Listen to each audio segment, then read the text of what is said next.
우리는 지금 참 힘들고 어려운 시대를 살아가고 있습니다. 코로나19로 인해 우리들의 2020년과 21년은 우리의 인생에서 어찌 보면 완전히 지워졌다고 해도 과언이 아닐지 모릅니다. 혹은 먼 훗날에라도 2020년과 2021년에 이런 일이 있었지라고 추억하며 웃을 수 있으면 좋겠는데, 그것도 참 쉽지 않은 것이 우리의 현실입니다. 이럴 때일수록 우리는 어떤 것을 더 추구해야 되겠습니까? 세상의 것들을 추구해야 될런지, 아니면 정말 주님 안에서 우리가 어떻게 살아야 되는 것을 더 좇아야 하는지, 오늘은 그래서 기독교가 정말 무엇인지, 기독교에서 말하는 구원은 무엇인지에 대해서 함께 이야기를 나누고 싶습니다. 2021년 3월 18일부터 4월 7일까지요. 코로나 특수 상황에서 전국에 있는 성인 1,500명을 대상으로 한국갤럽이라는 조사 단체에서 조사한 종교 분포를 보면 다음과 같은 화면이 표가 나옵니다. 종교 분포를 1984년부터 조사한 표인데요. 1984년에 불교는 19%, 개신교 17%이고요. 그다음 1989년에는 불교가 21%, 개신교 19%, 2004년에는 불교가 24%, 개신교가 21%, 2014년에는 불교가 22%, 개신교가 21%였습니다. 근데 2021년에는 다 이제 종교 비율이 점점 줄어들어서요. 불교가 16%, 그리고 개신교가 17%입니다. 1984년과 비교하여 불교에서는 조금 약해졌고 개신교는 17%로 거의 비슷합니다. 그러나 뭐 종교 그런 걸 비교하는 건 아니지만 중요한 것은요, 종교 없음이 56%에서 60%로 늘어난 것을 우리는 이 표를 볼 수 있습니다. 다음 표로 한번 보시겠습니까? 비종교인이 보는 호감 종교인데요. 그 가운데 있는 빗살 무늬가 개신교입니다. 2004년에 개신교는 12%의 호감도를 보였습니다. 그런데 2021년이 되자 6%로 줄어들었습니다. 무려 50%가 줄어든 것이지요. 그리고 그 옆에 있는 꺾은 선 그래프는요, 종교의 대사회적 영역에 관한 표로 볼 수 있는데요. 종교의 사회적 영향력은 점점 줄어들고 감소하고 있음을 우리는 알고 있습니다. 알 수 있습니다. 갤럽의 조사에 의하면요, 무종교인, 종교가 없다라고 답한 사람들 중 대다수가 종교는 사회에 도움을 주지 않는다, 이렇게 인식을 한다고 하네요. 반면에 개신교인 중에 80%는, 그리고 불교 신자 중에 50%는 종교는 사회에 도움을 준다라고 답했다라고 합니다. 이런 표를 보면은 계속해서 표 이제 지워 주시고요. 이런 표들을 계속 보면요, 어떤 생각이 드냐 하면 무종교인들은 점점 늘어나고 종교에 대한 반감들은 더 커지고 있다라는 것을 우리가 분석해 볼 수 있는데요. 여러분, 이럴 때일수록 우리는 우리가 믿는 종교, 개신교는 과연 무엇인가? 기독교는 과연 무엇인가? 이 기본 진리에 대해서 더 우리가 집중적으로 알아야 하지 않겠습니까? 세상에서는 수많은 욕을 듣고 있고 손가락질을 받고 있지만 정말 그 세상이 기독교를 알고 말을 하고 있는지, 반면 우리 또한 기독교에 대해서 정확하게 알고 그들이 말하는 것에 대해서 대응하고 있는지 한번 생각해 봐야 되지 않겠습니까? 여러분, 기독교는 무엇입니까? 기독교는 무엇이라고 정의할 수 있겠습니까?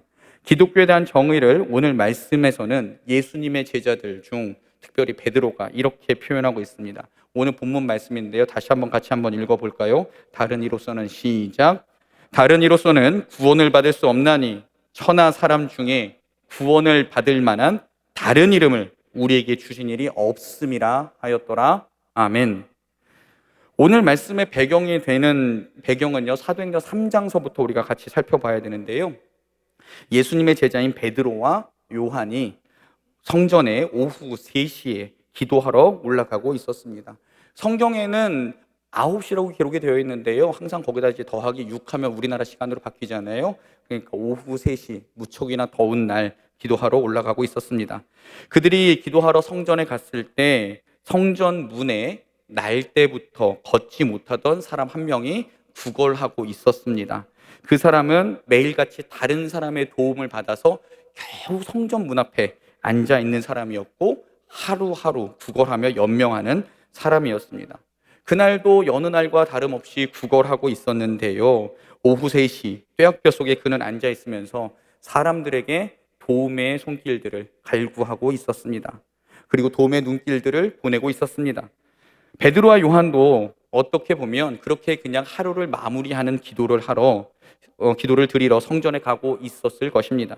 하지만 그 걷지 못하는 사람과 베드로의 눈이 마주쳤을 때 그들 사이에서는 알지 못하는 무언가가 스파크가 튀었습니다. 그리고 베드로는 그 사람을 향해서 이렇게 이야기를 하죠. 내게 금과 은은 없거니와 내게 있는 나사렛 예수 그리스도의 이름으로 일어나 걸으라. 베드로는 이렇게 말만 한 것이 아니라 베드로는 그의 손을 잡고 일으켰습니다. 이 말을 듣고 베드로가 잡아서 일으키는 그 손의 힘을 경험하면서 태어나면서부터 한 번도 자신의 힘으로 걸어본 적이 없었던 그 사람은 베드로가 일으키는 대로 일어났습니다. 다리에 힘을 얻고 뛰어다녔고 그가 그리고 그렇게 들어가 보고 싶었던 성전 미문으로 들어가서 자신의 발로 뛰면서 하나님을 찬양했다라고 사도행전 3장은 우리에게 말씀하고 있습니다. 이 사건을 본 수많은 사람들이 베드로와 요한에게 몰려왔습니다. 그리고 이렇게 물었습니다. 이 일이 어떻게 된 것인가? 이렇게 물었습니다. 이 질문에 베드로와 요한은 내가 한 것이 아니다. 예수 그리스도를 통해서 하나님께서 이 일을 행하셨다고 사람들과 이야기하고 있을 때 마침 그때 또 몇 달 전에 예수님을 십자가에 못 박았던 제사장들과 예수님을 반대했던 사람들이 베드로와 요한을 잡아서 그들의 재판정으로 끌고 가는 사건이 생깁니다. 그 재판정에서 일어나는 일들입니다. 먼저 예수님을 반대했던 사람들이 이렇게 이야기합니다. 너희들은 도대체 누구의 이름으로 이런 일을 하고 성전과 도시를 시끄럽게 하는가? 이 말은 그 전에 예수님을 십자가에 못 박으면서 예수님의 이야기를 하지 못하게 했던 사람들의 이야기입니다. 다시 말하면 야, 조용히 있지. 왜 또 기어 나와서 이 도시를 시끄럽게 하는 거야? 너희들 예수의 이름으로 자꾸 말하고 다니면 너희들도 죽을 줄 알아. 이렇게 협박하는 표현입니다. 이러한 협박 속에 성령에 충만했던 베드로는 예수님을 못 박았던 반대 그룹의 그 말들과 협박에 굴하지 않고 성령에 충만하여 예수님을 증언하기 시작합니다. 사도행전 4장 10절부터 12절까지의 말씀을 제가 한번 읽어보겠습니다. 너희와 모든 이스라엘 백성들은 알라. 너희가 십자가에 못 박고 하나님이 죽은 자 가운데서 살리신 나사렛 예수 그리스도의 이름으로 이 사람이 건강하게 되어 너희 앞에 섰느니라. 이 예수는 너희 건축자들의 버린 돌로서 집 모퉁이의 머릿돌이 되었느니라. 다른 이로서는 구원을 받을 수 없나니 천하 사람 중에 구원을 받을 만한 다른 이름을 우리에게 주신 일이 없음이라 하였더라. 아멘. 베드로는 예수님을 반대하며 예수님이 증거되는 것을 너무도 싫어하여 예수님의 이름으로 말하는 모든 사람, 심지어는 자신의 목숨까지 노리던 사람들에게 자신이 믿고 자신이 알고 있는 바를 그대로 말합니다. 베드로가 말했던 그 대답의 핵심은 무엇입니까? 하나님께서 예수님을 통하지 않고서는 우리에게 구원을 주신 일이 없다. 하나님께서는 예수 그리스도를 통하지 않고서는 우리에게 구원을 주신 일이 없다. 이렇게 베드로는 이야기를 했지요. 베드로는 기독교의 진리를 이 한 문장으로 딱 표현을 했습니다. 당시 종교 생활을 하고 있던 사람들에게는 어쩌면 이 표현은 폭탄과도 같은 표현입니다. 당시 종교 생활을 하던 사람들, 특히 제사장 그룹과 유대교 율법 교사들은 하나님이 주신 말씀, 거기에 자신들이 덧붙인 해석을 붙인 계명들을 그대로 지켜야만, 그리고 그렇게만 살아야만 구원을 받을 수 있다라고 생각을 했지요. 그래서 자신들은 항상 율법을 지킨다고 자부했고, 삶의 자리에서 혹은 율법을 잘 몰라서, 아니면 율법이 너무 지키기 어려워서 율법을 지키지 못하는 사람들을 정죄하고 욕하고 구원도 못 받을 것들 하면서 자신의 신앙의 우위성을 드러내곤 했습니다. 그 성경 구절이 어디 나옵니까? 세리와 바리새인의 기도를 보면 잘 알 수 있지요. 저는 하나님 이렇게 했어요. 이렇게 하는 세리들과 바리새인들과 하나님 저는 죄인입니다 했던 그 세리의 극명한 대립들, 우리는 그 성경 구절을 보면서 그 당시 종교 생활했던 그 지도자들의 종교 행태를 우리는 알 수 있습니다. 그러나 여러분, 하나님의 마음은 달랐습니다. 하나님의 마음은 이 세상의 모든 사람들을 다시 하나님 나라의 백성으로 삼고 싶으셨습니다. 그런데 제사장 그룹과 율법 교사들은요, 어떻게 했습니까? 하나님께서 주신 율법에 더해서 자신들이 스스로 행한 율법의 해석과 그것을 지키려는 마음과 율법을 지키는 행동으로 인해 하나님 나라의 백성으로 살 수 있다라고 이야기를 했지요. 그런 사람들에게 하나님께서는 베드로를 통해서 이렇게 말씀하십니다. 그게 아니다. 그게 아니다. 나는 예수라는 이름 외에 어떤 구원의 길도 허락한 적이 없다. 내 나라, 하나님 나라에 들어와서 하나님 나라의 백성으로 살고 싶거든 너희가 예수의 이름을 믿어야 한다. 하나님께서는 베드로를 통해서 이렇게 사람들에게 말씀하셨습니다. 여러분, 설교 처음에 질문했던 그 질문 기억하십니까? 기독교란 무엇인가? 라는 질문이었는데요. 그 질문에 대한 답을 우리는 베드로의 말에서 찾을 수 있습니다. 기독교란 예수 그리스도의 이름으로 하나님 나라의 백성이 되는 것을 말합니다.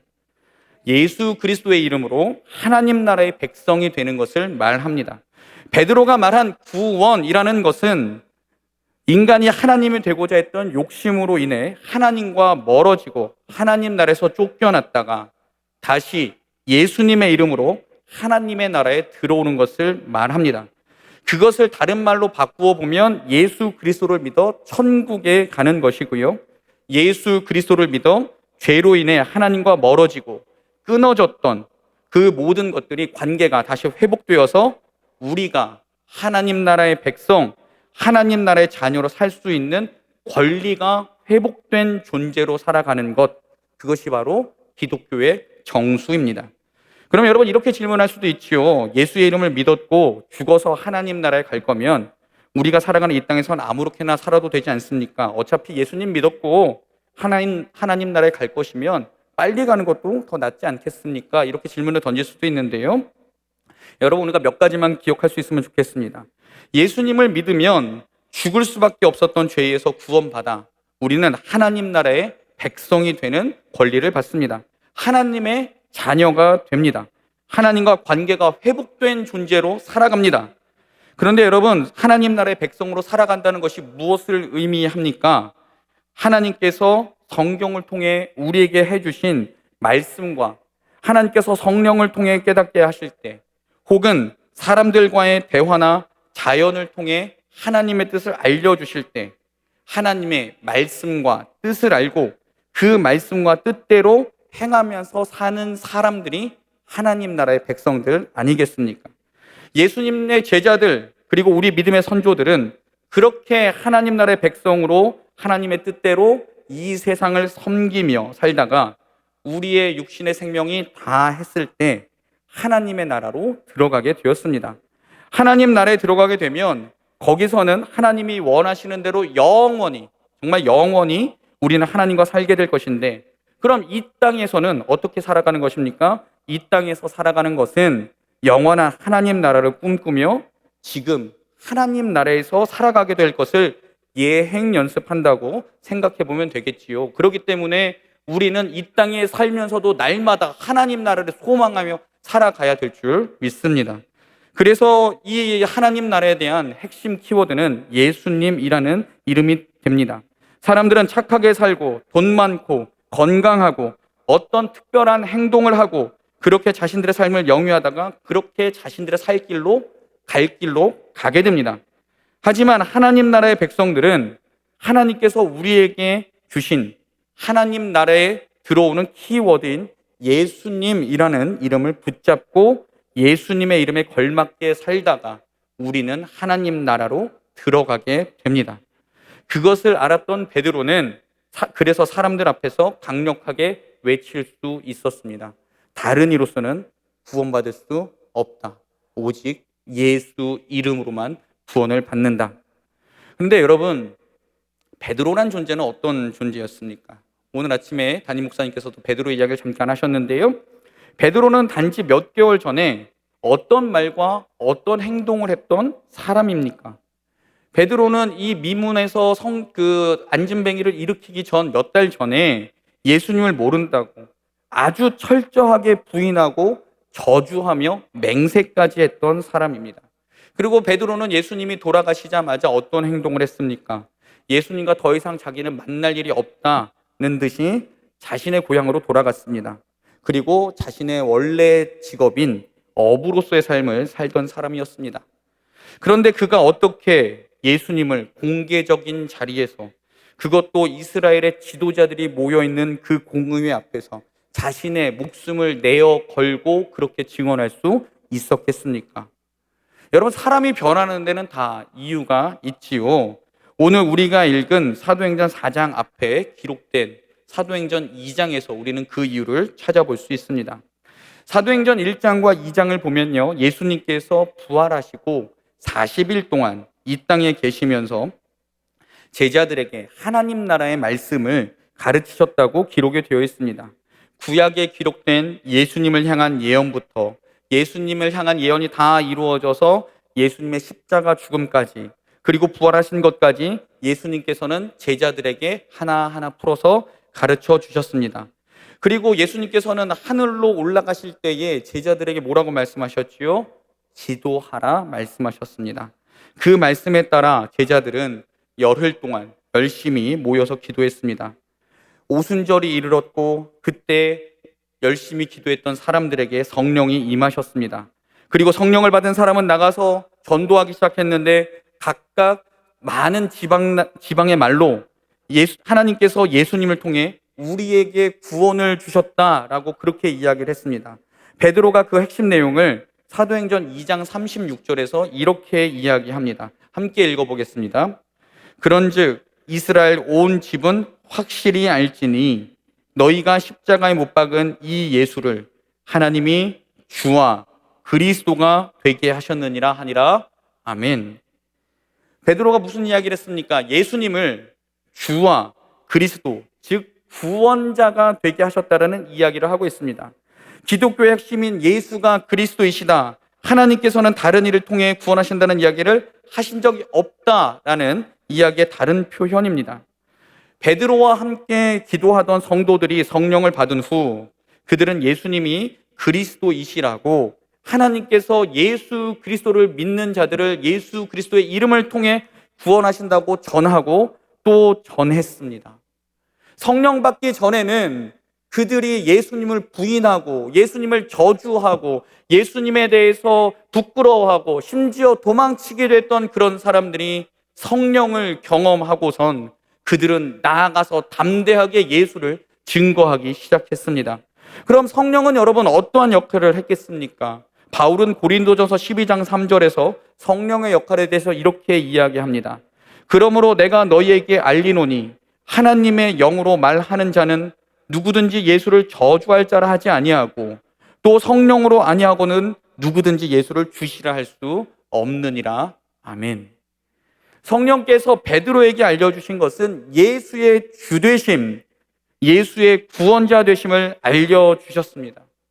베드로는 성령께서 알려주신 대로 성령 충만하여 예수의 주되심을 선포했고 예수를 통한 하나님의 구원을 증거했습니다.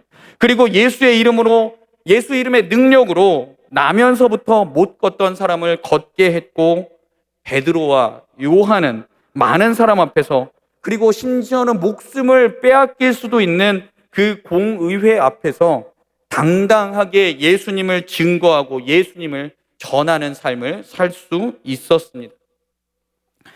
사랑하는 여러분, 오늘은 교회 절기 중 성령 강림 주일입니다. 성령께서 제자들에게 임하셨음을 기념하는 주일인데요, 예수님을 부인하고 예수님이 어떤 분이신지 몰라서 비겁하게 도망 다녔던 제자들에게 성령이 임하자 그들은 예수님을 위해 목숨을 바치는, 예수님을 위해 모든 것을 드리기에 주저하지 않았고 두려워하지 않는 삶을 살게 되었습니다. 남들의 손가락질, 비난 또한 감수했습니다. 그리고 그들은 그렇게 산 것뿐만 아니라 하나님 나라가 무엇인지 그들의 삶으로 증명해내며 살았습니다. 여러분, 설교 처음에 인용했던 통계 자료를 기억하십니까? 특별히 개신교에 대해서 굉장히 비판적이고 호의적이지 않은 자료와 기사들이 우리를 둘러싸고 있는 것 또한 사실입니다.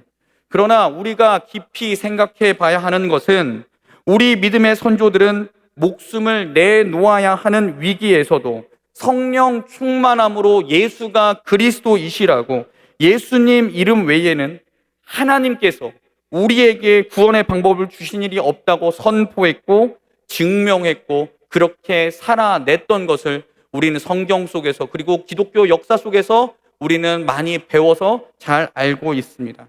그렇다면 여러분, 우리에게 주어진 것은 과연 무엇이겠습니까? 코로나19로 인해 우리의 삶이 힘들고 어렵고, 게다가 주변의 상황이 더 어려워져서 쉽게 돌아다니지도 못하고 일상이 망가진 기간이 벌써 1년이 넘어가고 있습니다. 어떻게 보면 세상이 우리들의 마음대로 움직여주지 않아서 화가 나기도 합니다.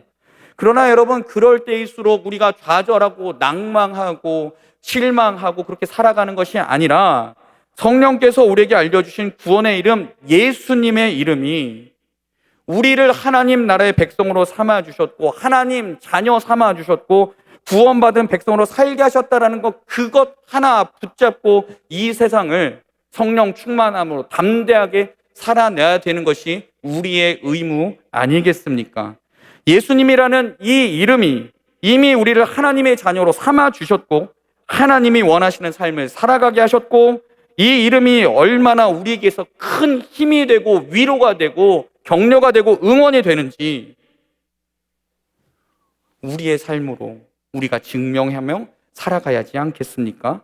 특별히 사랑하는 여러분, 그렇게 살아가려고 할 때마다 오늘 담임 목사님 말씀하셨던 것처럼 작심삼일이 되어 자꾸 넘어지고 또 넘어지고 또 넘어지겠지만, 그럴 때마다 여러분 다시 한번 우리 하나님께, 하나님 우리에게 성령 충만함을 허락하여 주십시오. 성령 충만함으로 예수를 구주로 고백하며 살아가게 해주십시오라고 이렇게 간구하며 하나님께 구할 때 하나님께서는 우리의 기도를 외면하지 않으시고 하나님께서는 성령 충만함으로 우리의 기도에 응답하실 줄 믿습니다. 다른 이로서는, 예수 이외의 다른 이로서는 하나님 나라에 들어갈 수 없습니다. 오직 예수님만이 우리를 하나님 나라에 들어가게 하시고 하나님 나라의 백성으로 살게 하시고 하나님의 딸과 아들로 살아갈 수 있는 힘과 능력과 용기를 우리에게 허락하여 주십니다.